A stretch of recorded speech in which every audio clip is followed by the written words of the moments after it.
Baiklah,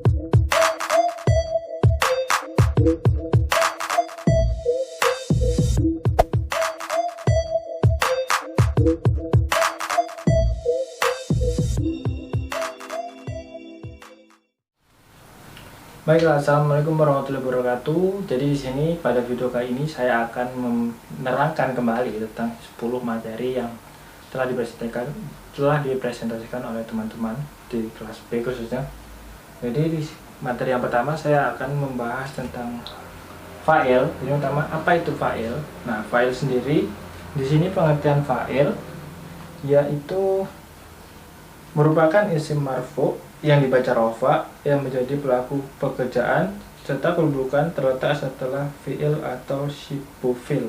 Nah, jadi ini mungkin untuk pengertiannya ini agak susah dimengerti. Jadi untuk mudah dipahami ya, fa'il, nah kita sebut saja sebagai subjek. Pasti semuanya tahu subjek. Nah, subjek itu sendiri dia sebagai orang atau pelaku dalam suatu kalimat. Sebagai contohnya di sini pada contoh kalimatnya Hindun tahfar, yang berarti Hindun bahagia. Yang mana fa'il atau subjeknya udah jelas, fa'ilnya yaitu Hindun. Nah, dia berupa pelaku atau orang. Siapa yang bahagia? Subjeknya ini untuk pertanyaannya, siapa yang bahagia? Yang bahagia adalah Hindun. Nah, jadi subjeknya dia Hindunnya. Kalau pembagian fa'ilnya sendiri, dia itu ketentuannya, bukan pembagiannya, ketentuannya. Jika dalam kalimatnya ini fa'ilnya dia mu'annats, sifatnya mu'annats atau perempuan, dia ketentuannya diberi tanda mu'annats. Nah, tanda mu'annatsnya apa? Dia bisa berupa yang mu'annatsnya ya. Kemudian ketentuan kedua yaitu jika untuk fi'ilnya fi'il madi, nah untuk ini depannya fi'ilnya, jika fi'ilnya madi dia ditambahin tak ta'nis. Ini dia contohnya Aisyatu matako, imatako. Nah, ini tak ta'nisnya di sini. Nah, ini dia ketambahan tak ta'nis. Ini untuk yang fi'ilnya dia fi'il madi. Kemudian untuk fi'ilnya yang menggunakan fi'il mudhari, di sini dia menggunakan huruf mudhari ahta. Ini Aisyatu imatakau. Artinya Aisyah sedang berdiri. Kalau ini kan dia Aisyah berdiri, artinya ini Aisyah berdiri. Kemudian untuk ini dia Aisyah sedang berdiri. Jadi dia untuk kalimatnya dia lebih menjelaskan kalau Aisyah itu memang sedang berdiri. Oke, lanjut yang kedua. Kita beralih ke maf'ul bih. Nah, kita beralih ke maf'ul. Kita buka dulu untuk materi maf'ul bih-nya. Nah, ini dia. Maf'ul bih adalah isim mashhub yang terletak pada fi'il dan fa'il, dan hukum i'rabnya adalah nasab. Dan maf'ul bih adalah isim yang menunjukkan kepada objek penderita. Nah, ini dia. Jika fa'il tadi dia berperan sebagai subjek, maf'ul bih dia maf'ul bih dia berlaku sebagai objeknya. Jika dalam suatu kalimat, kalau kita menerangkan suatu benda tentu atau kejadian, tentu ada objeknya serta subjek, yaitu pelaku dalam kalimat itu. Untuk contoh kalimatnya sini, contohnya doro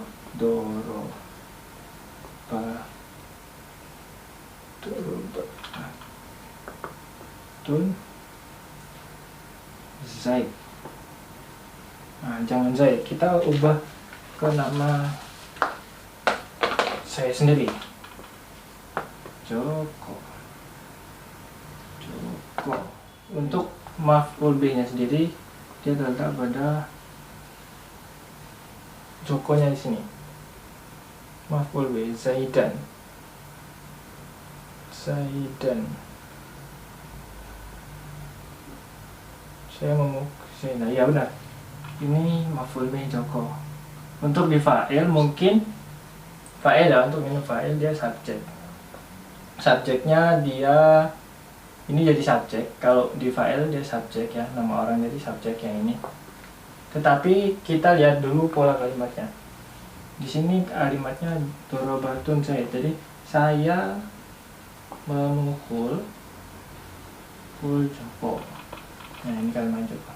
Joko di sini sebagai objeknya atau maf'ul bihnya. Maf'ul bih. Sedangkan doroba dia berfungsi sebagai fi'il madi. Lalu untuk batun, Zaid batun. Di sini saya ya fa'il, dia berfungsi sebagai fa'il. Untuk contoh kalimat kedua, untuk lebih memperjelas lagi, kita kasih contoh kalimat nih, kataba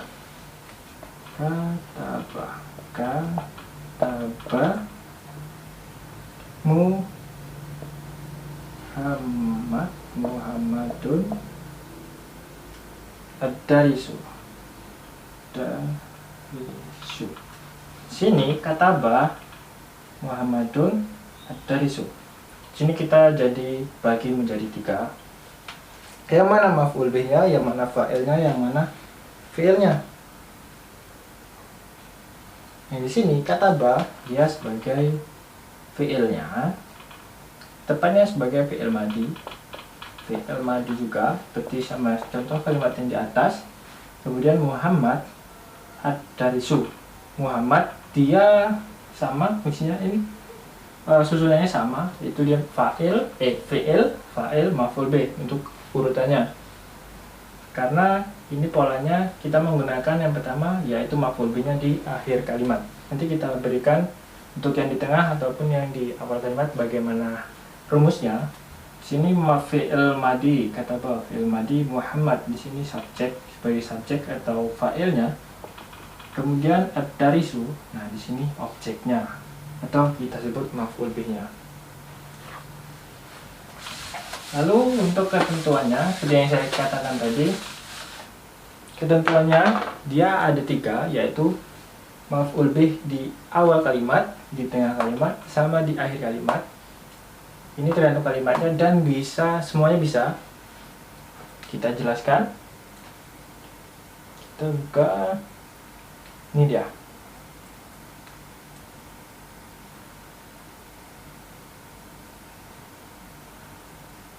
Nah, penempatannya yang pertama yaitu fi'il ditambah fa'il ditambah maf'ul bih.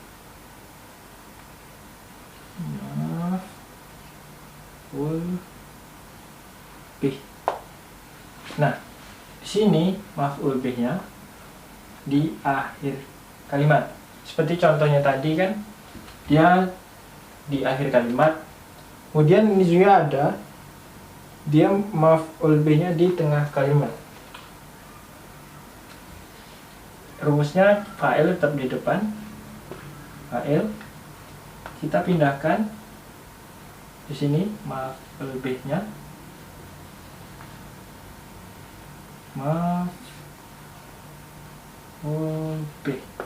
Maf'ul bih plus baru fa'ilnya.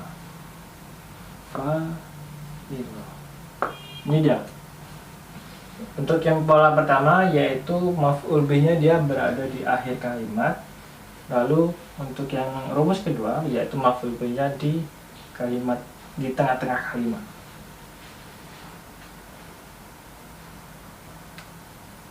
Kita coba lihat lagi.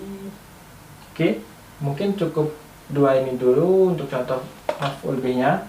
Kita bahas untuk yang penempatannya di 2 penempatan, yaitu penempatan di akhir kalimat dan juga di tengah kalimat. Ini semua penggunanya tergantung sama kalimatnya. Baik, kita lanjutkan ke materi yang ketiga, yaitu materi tentang mubtada kabar. Jadi mubtada kabar ini dia pengertiannya adalah isim marfu yang bebas dari amil lafaz, sedangkan khobar yaitu isim marfu yang dimusrot kepada mubtada. Di sini mubtada adalah i'rab yang di dalamnya terkandung 3 syarat. Yang pertama, dia berupa isim. Kedua, berada dalam keadaan rofa. Dan yang ketiga, tidak terdapat di dalamnya amil lafiziyah, inna dan macam-macamnya, kana dan macam-macamnya, dan dona dan macam-macamnya. Jadi sini sebagai contoh kalimatnya yaitu Mufti Muhammad. Ini untuk mubtada kabarnya Mufti Muhammad yang pertama. Lalu yang kedua yaitu atofa an naim. Ya, an naim. Di sini an naim ya, naim. Dia di sini fungsi an naim dia sebagai mubtada. Sedangkan atofal dia di sini atau tafil dia sebagai fa'il yang menempati posisi khobar. Di sini udah masuk ke macam-macam penggunaannya. Jadi untuk mubtada khobar sendiri yang seperti yang saya jelaskan tadi pengertiannya, dan ini merupakan contoh kalimatnya. Lalu kita beranjak ke yang keempat, yaitu materi tentang jumlah fi'liyah. Nah, ini dia jumlah fi'liyah. Kita cari pengertian jumlah fi'liyah. Sabar. Ini dia jumlah fi'liyah, yaitu kalimat verbal ya. Jumlah fi'liyah itu kalimat verbal yang jumlah kalimatnya diawali dengan fi'il, nah kata kerja, dapat diartikan sebagai susunan kalimat yang dari fi'il dan fa'il. Oh, jadi gini. Jadi di bahasa Indonesia atau bahasa Inggris sama saja seperti kalau di bahasa Inggris dia namanya simple sentence ya. Itu dia kalimat yang hanya terdiri dari subjek dan juga objek atau subjek dan juga kata kerja. Ini contohnya itu jalasa Ali. Jalasa dia duduk, Ali ya nama orang, Ali. Ya. Atau Ali telah duduk. Terus qolat Aisyatun, yang artinya Aisyah telah berkata. Di sini rumusnya seperti yang saya katakan tadi hanya terdiri dari dua, yaitu fi'il atau kata kerja dan juga fa'il. Coba kita refleksikan di sini. Yang mana fi'ilnya? Fi'ilnya yaitu jalasa. Lalu mana yang fa'il? Yang fa'ilnya Ali. Ali di sini sebagai keterangan orang atau pelaku. Yang di bahasa Arab dia disebut fa'il. Ini jalasa kata kerja, dia masuk ke fi'il. Lalu untuk contoh yang kedua, itu juga bisa menggunakan rumus ini. Ini ada fa'il, ada fi'il, ada fa'il, ada apa ini ya? Ada maf'ul bih. Oh ya. Jadi ini kalimatnya udah susunannya udah lengkap. Jadi ada subjek, ya, ada subjeknya, ada kata kerja atau verb, ada juga objeknya. Ini kalimat yang lengkap, yang pakai rumus yang di bawah, fi'il, fa'il, dan maf'ul bih. Maf'ul bih itu kita sebut mudahnya sebagai objeknya. Baik, kita lanjutkan ke materi yang kelima, yaitu materi tentang jumlah ismiyah. Di sini pengertian jumlah ismiyah sendiri yaitu adalah jumlah yang terdiri dari mubtada dan khobar. Jadi masih ada kaitannya sama materi mubtada khobar tadi. Mubtada, di sini pengertian mubtadanya kita ulang lagi. Mubtada isim yang terletak di awal jumlah yang dibaca rofa. Lalu khobarnya pengertiannya adalah isim yang berfungsi untuk melengkapi mubtada agar menjadi kalimat yang sempurna. Oke, yang sempurna. Jadi kita lihat dulu yang kelima. Nah, ini jumlah ismiyah ya. Di sini contohnya kabir al masjid, yang artinya masjid besar. Ya, masjid itu besar. Di sini lafaz al masjidu, ini al masjidu dia sebagai mubtadanya. Mubtada atau isim yang terletak di awal jumlah yang di pojok rafa. Nah, ini bacanya di rafa. Kemudian kabar kabirnya di sini berfungsi sebagai lafaz khabarnya. Khabar. Nah, jadi ini untuk mubtada, bukan mubtada khabarnya, jumlah ismiyahnya. Jadi untuk jumlah ismiyahnya dia lebih ke fokus ke isim-isimnya ya. Lalu kita akan membahas yang kedua, itu nasbu fi'il mudhari'. Untuk nasbu fi'il mudhari' ini sendiri, ini pengertiannya yaitu dalam ilmu nahwu, nasbu fi'il mudhari' ditandai dengan fathah dan nun. Nah, jadi tandanya itu dia fathah ya, fathah dan juga nun. Untuk yang fathahnya sendiri yaitu dalam i'rab nasbu mudhari' yang belum bertemu dengan dhamir al-tasniyah, waw, jama' dan ya. Lalu untuk nun itu menjadi tanda i'rab rafa pada satu tempat saja, yaitu fi'il mudhari' bertemu dengan dhamir al-tafiyah, waw, jama' dan ya. Nah, di sini sebagai contoh nun fathah. Fathahnya yaitu anta alama. Dalam nasab seperti, nah artinya setiap isim mufrad jamak taksir dan fi'il mudhari' yang bertemu dengan dhamir ketika sebagai lafadz yang harus dibaca nasab, maka tanda nasabnya dengan fathah. Ini dia. Ini tandanya dia fathah.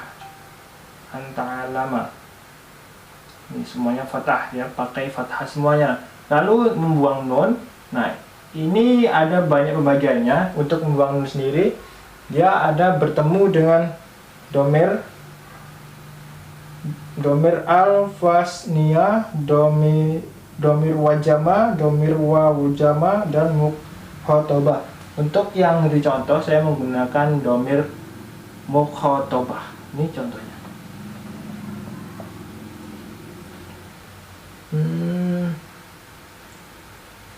Yaitu untuk nun ini membuang nun pada satu tempat saja. Ini menggunakan fi'ilnya fi'il mudhari'. Fi'il mudhari'. Ini menggunakan fi'il mudhari' di kalimatnya ini. Di sini pembagiannya banyak. Dia ada yang menggunakan amil nasab, ada pakai idzan, fi'il mudhari' yang lain, dan masih banyak pembagian-pembagian. Namun kita tidak memungkinkan untuk membahas semuanya, dan di sini saya hanya memilih untuk membahas tentang pengertian serta contoh simpelnya, contoh pendeknya saja agar lebih mudah dipahami oleh teman-teman atau yang nonton video ini. Baiklah, pada materi selanjutnya kita akan membahas tentang jazmu fi'il mudhari'. Di sini pengertian dari jazmu fi'il mudhari'nya adalah amil jawazim i'rab dasar dari fi'il mudhari' adalah rafa dalam keadaan tertentu, bisa berubah menjadi nasab atau juga jazim. Nah, di sini ciri-cirinya jazim fi'il mudhari' dia ada dua, yaitu pertama sukun dan juga membuang huruf. Untuk ciri-ciri sukun, jadi pada fi'il mudhari' yang huruf akhirnya sahih. Nah, ini dia contohnya. Al musrikina minal kullam. Nah, ini contoh dari sukun yang fi'il mudhari' yang huruf akhirnya itu sahih. Kemudian untuk yang kedua itu untuk membuang nun, ini pada fi'il mudhari' yang diakhiri nun huruf i'lad. Ini contohnya. Lam takunu man musyrikaina la Kana minal kun. Nah, ini contohnya. Ya, akhirnya diakhiri dengan nun atau hurufnya huruf i'lad. Oke, kemudian untuk materi yang ke-8 itu kita akan membahas tentang ka'ana wa watuha. Kita lihat dulu pengertiannya. Ka'ana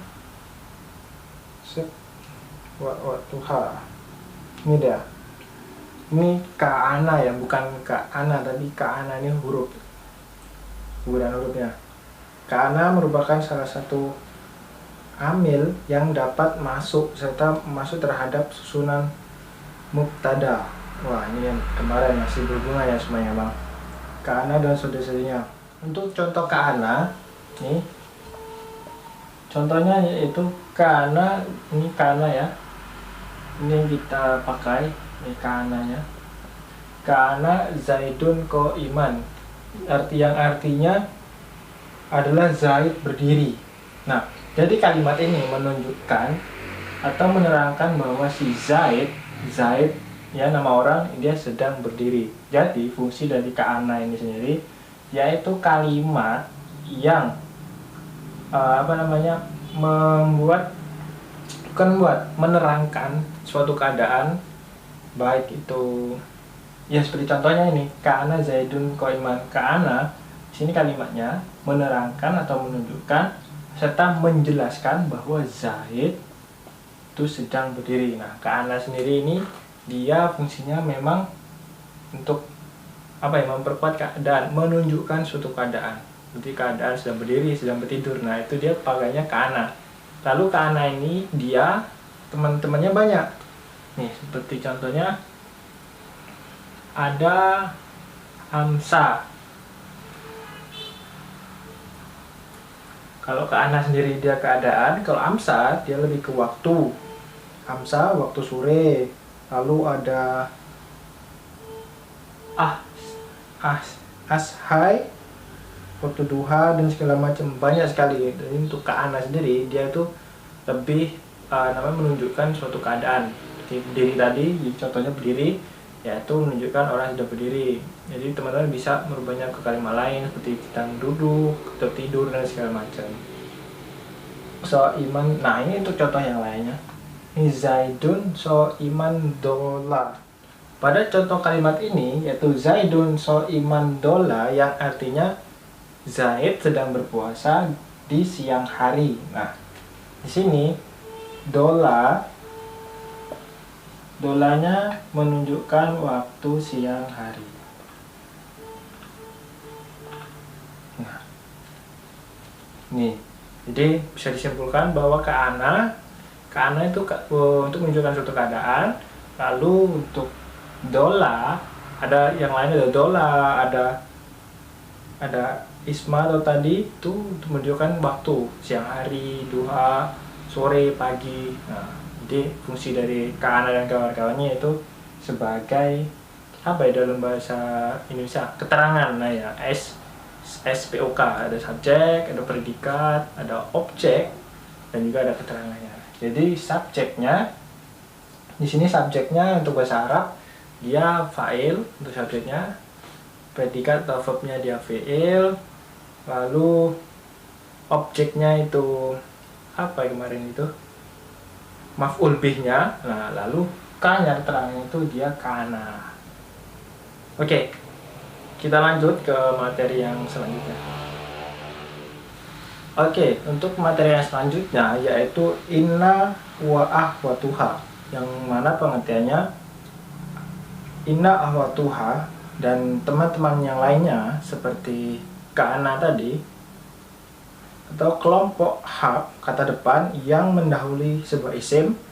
Jika suatu jumlah ismiyah atau susunan mubtada dan khabarnya didahului oleh inna atau saudara-saudaranya, maka akan menyebabkan mubtada menjadi manshub dan disebut isim inna, dan khobar tetap marfu dan disebut khobar inna. Seperti contoh di sini, innallaha sami'un alim. Innallaha sami'un alim. yang mana artinya sesungguhnya Allah Maha mendengar lagi Maha mengetahui. Kata sami, ya, sami ini saminya hapus. Kata sami yaitu marfu, sedangkan ina marfu dengan tanda domahnya. Ini dia tanda domahnya, domah tanwin. Lalu isim murfad sebagai kabar inanya. Nah, isim murfadnya sebagai kabar inanya. Jadi ini pengertiannya dari ina wa atau ha. Ina yang merupakan kata depan yang mendahului isim. Nah, ini dia. Innallaha sami'un alim. Sami'unnya itu marfu dengan tanda domah. Yang terakhir yaitu materi tentang naat dan man'ut. Di sini pengertian dalam bahasa Indonesia kata sifat biasanya cukup diberi tambahan ya, tambahan yang. Contohnya siswa pintar diberi kata sifat yaitu siswa yang pintar. Jadi di sini yangnya itu berfungsi sebagai kata tambahan, kata sifat tambahan. Berbeda dengan bahasa Arab, kata sifat harus mengikuti aturan-aturan tertentu. Tidak hanya diikuti oleh kata sifat saja, tapi juga harus mengikuti aturan tata bahasa Arab yang benar secara nahwu dan sorof.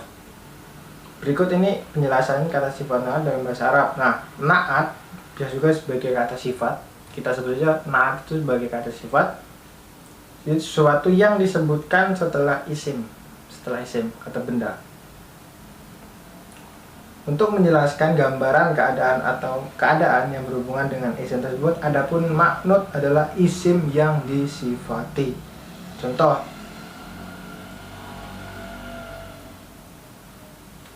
Contohnya yaitu nih, ja'a tilmidun mujhadun. Ya, mujhadun. Yang mana di sini kata tilmidun ini man'utnya, dia fungsinya atau perannya sebagai man'ut. Kemudian